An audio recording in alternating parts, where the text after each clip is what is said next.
We all know that in order to be bought by a massive conglomerate, a massive company for billions upon billions upon billions of dollars, you need to be successful. You need to have something that the company wants, a good product that they desire, you know? That's what you need. And so typically the goal is to like drive the stock price up, and that will lead to a higher price being paid. Well, Warner Brothers Discovery has taken a bit of a different tact over the last handful of years. David Zaslav took over in the aftermath of the dark times, as they're called. You can see they at one point reached a peak price per share of $77 in March of 2021 and proceeded to just steadily collapse further and further. Earlier this year, back in March, they were trading down at under $8 a share, which is in financial terms bad. The 1 year low point was $7.52. Okay, it's the lowest point. This is Warner Brothers Discovery. They own a bunch of stuff, but they have been struggling to find any success reliably anywhere, basically. They've tried video games. They greenlit massive projects in the live service space. Games like Suicide Squad killed the Justice League, and they sure in fact did kill the Justice League and their hopes at ever making money in gaming. They shut down other studios such as Monolith, for example, the guys behind the critically acclaimed and very good Shadow of Mordor, and not quite as good, but fine, Shadow of War. They shut down the Wonder Woman game that was being run by, I think it was Ken or Kevin Stevens, no relation, but he was a former developer, I believe, at BioWare, I want to say. And he was working on the Wonder Woman game, and that was also canceled and abandoned. Bit of a dumpster fire. Or no, he wasn't working at BioWare. He worked on something else. Either way, these are very accomplished devs that moved and left and went over to do stuff over with Wonder Woman, and it didn't work. So in the gaming division, it's been a mess. In the TV and movie division, they've also been struggling hardcore. They have some huge IP like Harry Potter, for example, but they haven't been able to find much of any success trying to reboot Harry Potter. Trying to do a new series on Harry Potter in the form of the Fantastic Beasts movies. That didn't really work out. They lost a lot of money on that vision. They wanted to do like 10 movies, and that didn't work out really at all. Then they decided they're going to reboot Harry Potter. That's currently in the works, where they're just redoing it for some reason. Going to do like 10 seasons.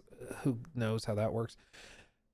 But it's been a bit of a mess. Been a bit of a mess. They've taken massive losses year after year, quarter after quarter, and now it's revealed that they actually have a savior. So you see this little bump that's been going up over the last handful of weeks. Most of this was in direct response to a potential buyout. Back in the summer, it was being discussed that they were actively shopping around for a buyer, and any buyer would come in and offer more than the current price.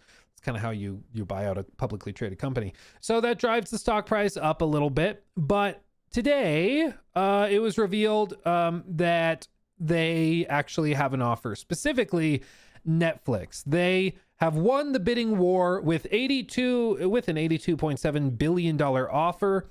And this is now getting locked in. Netflix wants to buy them out. And as part of this, they are not just buying out the film divisions and like the big stuff. They are buying out also the gaming division, which they will now own as well. And insert joke, there's not much left. What are they buying? What effectively they're going to get is like Rocksteady, the rights to the Batman games. They're going to get the rights to Harry Potter games. So they also will be buying Avalanche, so Hogwarts Legacy, for example. They'll get all of that. HBO, they're also getting Lord of the Rings. The rights to make Lord of the Rings video games are currently owned by Embracer Group. At one point in the last handful of years, they sold the rights, and then Embracer Group has them. So they will own the film rights, I believe, to Lord of the Rings, but they will not own the game rights. Mortal Kombat, they will also own that. They will own NetherRealm and all of those other things. They will own the rights to all of it. Now, they have great IP, absolutely. But I want you to understand what Netflix has been doing.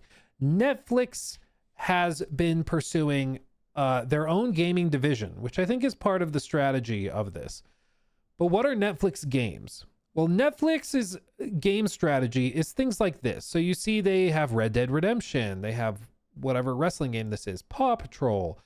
And if you go to here, you can see like they're usually framed as mobile games, and they will have the Netflix logo on them when you go to install. And effectively, what they're trying to do is they're trying to allow you to get games as part of your Netflix subscription, is my understanding. And that means that Netflix sort of develops its own Game Pass with a focus on mobile, because you all have phones, don't you? So it has a Game Pass competitor, but mainly for mobile. The other thing that's been rumored is that they are exploring the potential for like cloud streaming games. I don't think personally that they do that because cloud streaming is ungodly expensive, but I could see them partnering with like NVIDIA for GeForce Now support natively in the app or whatever. Maybe they've already done that. Who knows? But I think that that's probably what they're doing. But the key point is they are going to get the rights to all of this. Now, personally, I think the primary reason that they're doing this is because Netflix, just like they did with many other things, is they are trying to they're trying to take out the last remnants of the old media ecosystem. By buying out Warner Brothers, they would achieve that. Warner Brothers is one of the last like big behemoths. The other guys being like Universal and Comcast. But like they're taking down a behemoth if they get this deal to go through. It probably means realistically that movies going to movie theaters becomes way less of a moment. So it probably goes for like a week or two, and then it's taken off of the theatrical run and it transitions to just being streaming only and things like that. So I think the movie system shifts significantly how films are released. Maybe you love that. Maybe you only stream movies. Maybe you only go to movie theaters, but that's probably what's going to happen, is that all of these big things that Warner Brothers is involved in will shift and become streaming focused, as Netflix do. Personally, I don't expect Netflix to put that much effort into the gaming space. That could be a good thing, because it could mean that they let them just kind of do their own thing. It could mean that they buy them out, they get access, and they own Avalanche Games technically, and they let them make Hogwarts Legacy 2 or whatever it's going to be called, and they just kind of keep their hands off. You do what you're going to do, but when it launches, we'll bring it to Netflix Games, and you can buy it for $70, or you can have your Netflix subscription and get it that way. Maybe they do something like that. Who knows? My worry is that because they won't really care that much, they just won't support those teams. They'll get tighter and tighter budgets. The games will get smaller and smaller, be more and more rushed, and they'll just continue to flop and fail. Netflix has not really done a great job with other projects. Like I think they were working on some other. Netflix cancels 6 game launches as it adjusts portfolio to make it match what members like. Tale of the Shire Lord of the Rings game is among half dozen games now not coming to the streaming giant. That did end up launching though. Yeah, this was back in February. Yeah, shifting. And again, they're shifting always towards mobile games. So they probably just are primarily going to push for like mobile games. That would be my guess. Like, oh, you want a new Batman Arkham game? Okay, well, we have a mobile version included in Netflix. So there you go. There you go. Probably not great. Yeah, it's easy to forget that Netflix and Warner Brothers Discovery merger deal also includes a large number of game franchises that date back to the early days of gaming, and Netflix is about to own games from Midway and Atari Tengen's libraries. The moment you realize Netflix now owns not only Warner Brothers games, but now they own Mortal Kombat and most of the Midway to post-1985 Atari libraries as well. Which, again, in an ideal world, all of that gets like posted for posterity's sake. It gets preserved and people get access to all those games. That's the ideal. But my guess is that Netflix is just apathetic. I think that they're mainly buying them to get rid of a competitor, and they're not really buying them because they see some opportunity with gaming to revitalize it. Personally, like people were saying and making jokes, wow, $80 billion. That's a lot of money to spend on the Nemesis system. And that is funny. But realistically, I think if you asked one of these Netflix executives that's buying the company, I don't think they would know what the Nemesis system is. I don't think they're that involved. I don't think they care that much about the gaming. I think that they mainly are trying to get rid of a film and TV competitor. and have it on their platforms. And what Mega751 says, I think is fair. Given how poorly Warner Brothers Discovery treated its gaming division, I can't tell if this is worse or not. So on the one hand, it's like, can it get worse? Like, they took Rocksteady. They made Batman Arkham City, Arkham Knight, and they literally ran them into the ground. Okay. You could argue they ran themselves in the ground, but you get what I mean. They had amazingly talented developers working on that Wonder Woman game. This guy, no relation again, Kevin Stevens, as far as I'm aware, worked at Monolith. And this guy like has quite the resume. You can see he worked on everything from Fear all the way down Lollipop Chainsaw, The Bachelor, the game, as a vice president of development. Whereas, I mean, going all the way back, like, talk about an OG, dude. And they just let all of these teams and everything just go nowhere. Worked on Shadow of War, Shadow of Mordor, and they're like, whatever. Like, just, fire him, whatever, who cares?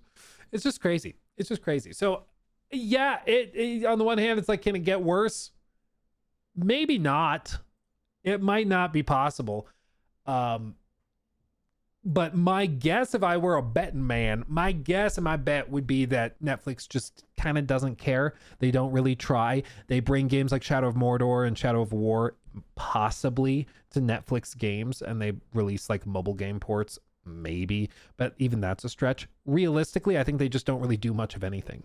And I think the big stuff, like, they'll know that Hogwarts Legacy can make hundreds of millions of dollars. So they're like, okay, yeah, no, you guys do what you're going to do. And hopefully they keep their hands off of it. But I think, if you're hoping for like a revitalization of Shadow of Mordor, Shadow of War, I don't think anything like that happens. I think they'll just kind of not pay that much attention. Yeah.